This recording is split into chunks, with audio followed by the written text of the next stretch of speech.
চৌধুরী, আপনি হয়তো রাজ্যের যিনি মুখ্যমন্ত্রী ওনাকে চিঠি দিয়েছেন, তার পরিপ্রেক্ষিতে উনি সাংবাদিক সম্মেলন করে তার স্পষ্টীকরণ দিয়েছেন। কি বলবেন সামগ্রিক বিষয় নিয়ে, আপনার কি প্রতিক্রিয়া? হ্যাঁ, আমি কিছুটা শুনেছি এবং গতকালও ভারতীয় জনতা পার্টির যিনি মুখপাত্র তিনিও আমাদের অভিযোগের জবাব দিয়েছেন। তো গতকাল মুখপাত্র মহোদয় যা বললেন এবং মন্ত্রী মহোদয় তিনি আজকে যে খুলসা করলেন, তাদের বক্তব্যের মধ্যেই তো যে গোটা বিষয়টা একটা অনিয়ম, সম্পূর্ণ স্বেচ্ছাচারিতা, অর্থাৎ আমরা যা খুশি করব,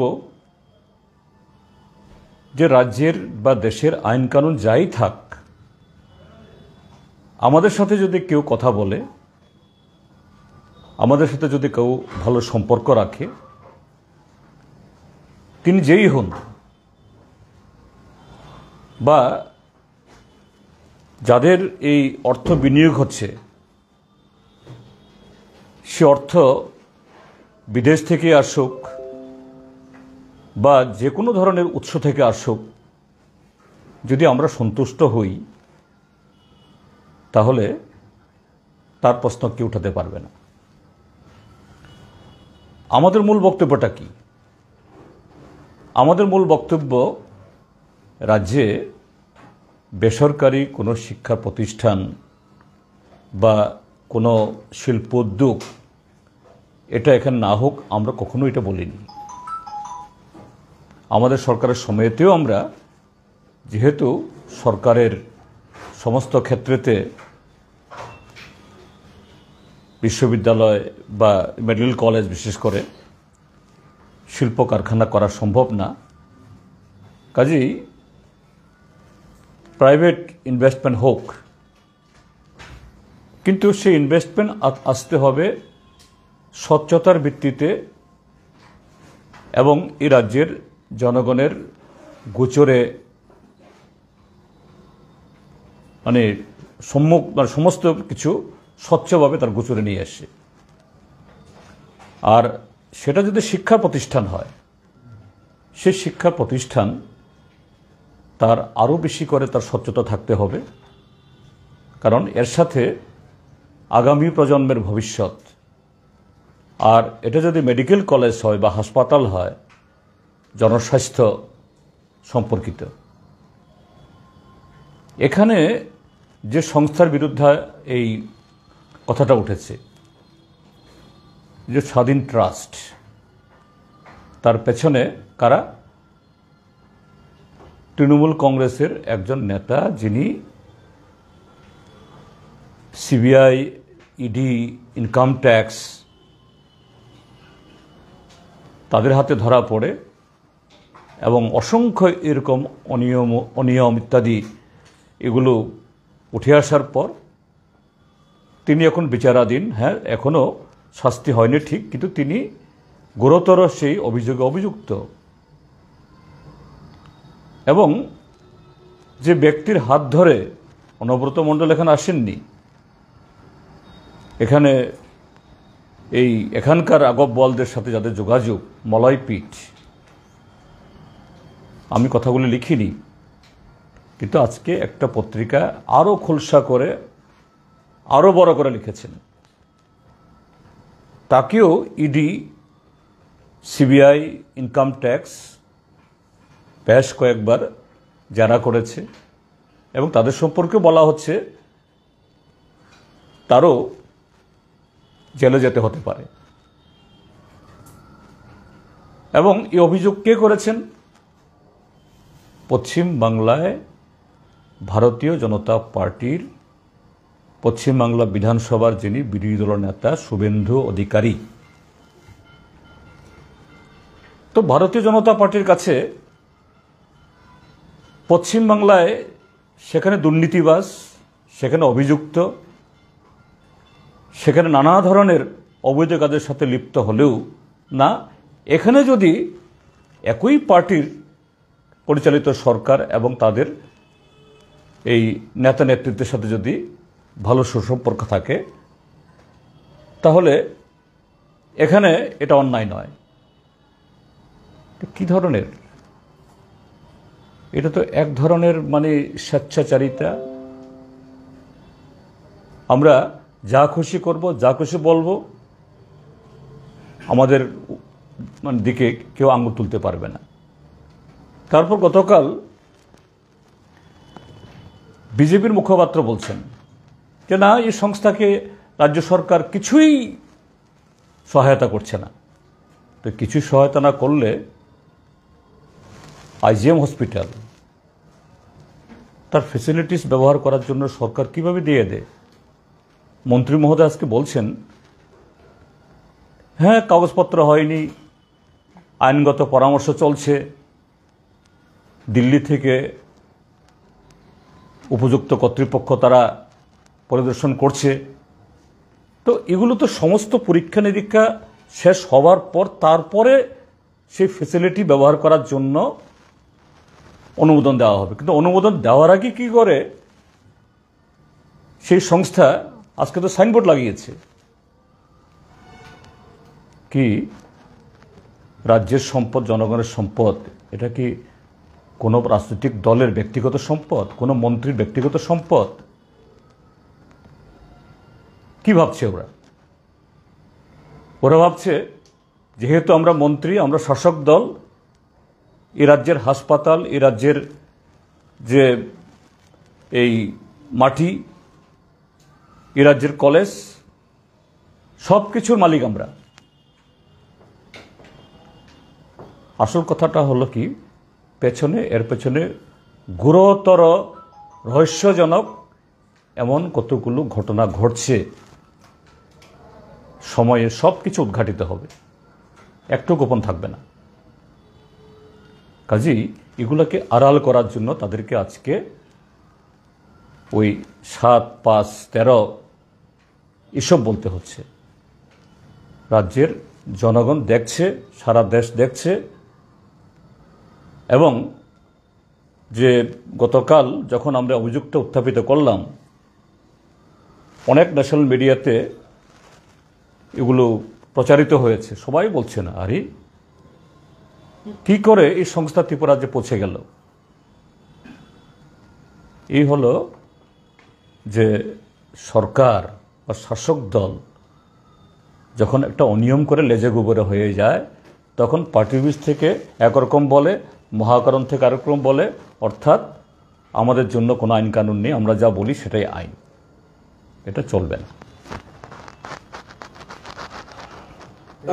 বলেছেন এই আপনি যে বিষয়গুলো বললেন, তারপর উনি সংবাদ মাধ্যমের মুখোমুখি বললেন যে আপনারা যখন সরকারে ছিলেন, জিনেট কর্তৃপক্ষ এরাও এসেছিল, চলে গেছিল, আপনাদের সময় এইরকম হলো কই? তারা তো এইরকম কোনো ধরনের হ্যাঁ প্রাইভেট হাসপাতাল আসুক, ব্যবসা করুক, রাজ্যের উন্নয়ন হোক, তারাও সবাই চায়।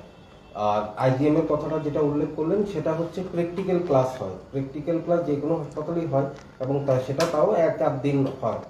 সেই জন্য আইজিএম হাসপাতাল ব্যবহার করা, এই বিষয়গুলো নিয়ে আপনার কি? কথা তো একই হলো। তার মানে হলো আমি আমার মেয়ের বিয়ে দেব, যে নিউ ক্যাপিটাল কমপ্লেক্সে এই মহাকরণ এবং এই বিধানসভার চত্বরটা খুব সুন্দর, আমি তো শুধু বিয়ের অনুষ্ঠান করব, এতে অসুবিধা কি? একটা সরকারি হসপিটাল, ত্রিপুরাজ্যের অন্যতম 2টি রেফারেল হসপিটালের মধ্যে অন্যতম, আর সেই জায়গায় একটা প্রাইভেট প্রতিষ্ঠান যারা লাখ লাখ টাকা ডোনেশন নিয়ে, ফি নিয়ে ব্যবসা করবেন, তাদেরকে সরকারি পরিকাঠামো এভাবে ছেড়ে দেওয়া যাবে? তারা শুধু প্র্যাকটিক্যাল করবেন। মুখপাত্র মহোদয় গতকাল বলছেন যেন ডেন্টাল কলেজের ছাত্রদের মেডিকেল নিয়ে পড়াশোনা করার জন্য সুযোগ করে দেওয়া হয়েছে। তাহলে তো ঠিক আছে, সরকারি কোনো সম্পদ, সরকারি কোনো পরিকাঠামো কোনো বেসরকারি সংস্থাকে যদি সেভাবে ব্যবহার করার সুযোগ দেয়, তার জন্য নিয়ম আছে, কানুন আছে। চুক্তি করতে হয়, কোথায় সেই চুক্তিপত্রগুলো? আর এরকম কোনো মেডিকেল কলেজ ইউনিভার্সিটি হতে গেলে পরে বিল আনতে হয়। যদিও এই সরকারের সময় যেভাবে বিল তারা উত্থাপন করছেন, যেভাবে বিল পাস করাচ্ছেন কোনো পরীক্ষা নিরীক্ষা ছাড়াই, এই তো সেদিন এই ইউনিভার্সিটি গ্র্যান্ড কমিশন এই ওয়েবসাইটে দিয়ে দিল ত্রিপুরার যে 3টা ইউনিভার্সিটি, যদিও একটা ইউনিভার্সিটি বলেছে দম্মদ্বীপা বুদ্ধিস্ট ইউনিভার্সিটি, তারা ইতিমধ্যেই তাদের ওম্বার্সম্যান নিয়োগ করেছেন, তারা এটা আপলোডও করেছেন ইয়ে থেকে। কিন্তু বাকি দুটো টেকনো ইন্ডিয়া ইউনিভার্সিটি এবং আরিয়াবাদ ইউনিভার্সিটি এরা তো চুপ।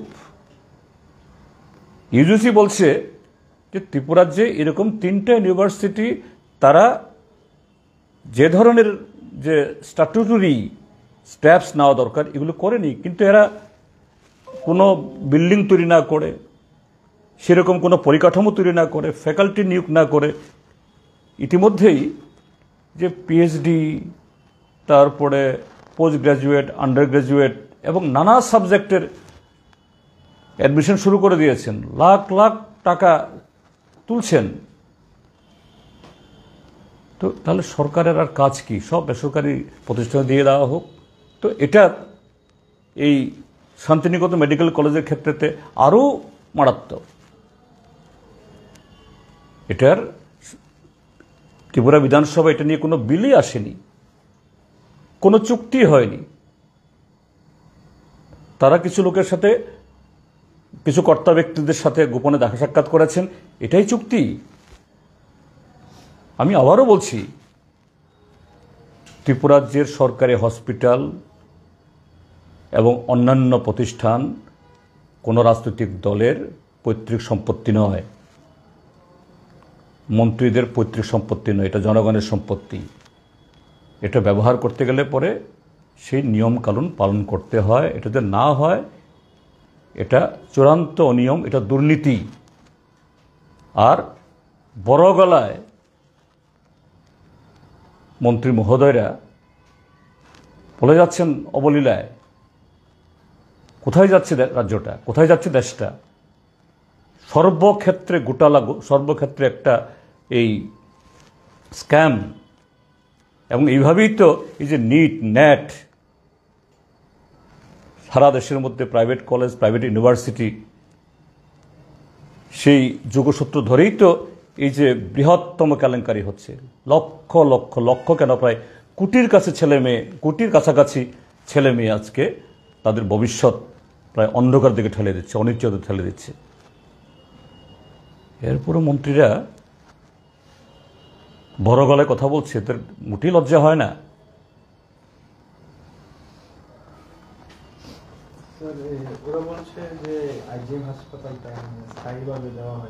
না না, তা তো ঠিক আছে, স্থায়ীভাবে দেওয়া হয়েছে তো আমরা বলিনি, দেওয়ার সুযোগও নেই। কিন্তু একটা সরকারি প্রতিষ্ঠান এইভাবে একটা বেসরকারি সংস্থাকে ব্যবহার করার জন্য খুলে দেওয়া হলো, কোথায় সে চুক্তিপত্র, কোথায় সে আন্ডারটেকিং?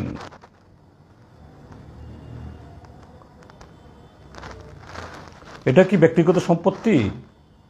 যেন হরিগঙ্গা বসাক রোডে আমি একটা 5তলা বিল্ডিং বানিয়েছি, 2তলায় আমার ব্যবসা আছে, 3টে তলা খালি আছে, আপনারা ঢুকে যান, ব্যবসা বাণিজ্য ভালো হলে আমাকে কিছু দিন। এটা কি দেওয়া যায় এইভাবে? তো তাদের বক্তব্যে কি মনে করা হচ্ছে, যেন মন্ত্রীদের পৈতৃক সম্পত্তি তারা যাকে খুশি তখন এদেরকে অন্যভাবে সন্তুষ্ট করলে তারা দিয়ে দেবেন। এটা তো হতে পারে না। This is government asset, that is public asset. আর এরা মনে করছেন এটা তাদের ব্যক্তিগত সম্পত্তি। কাজে এর পেছনে কি হতে পারে আমার বলার প্রয়োজন নেই। এইভাবে একটা টেন্টেড, একটা বিতর্কিত একটা সংস্থাকে দেদার সুযোগ করে দেওয়া, বুঝতে অসুবিধা হয়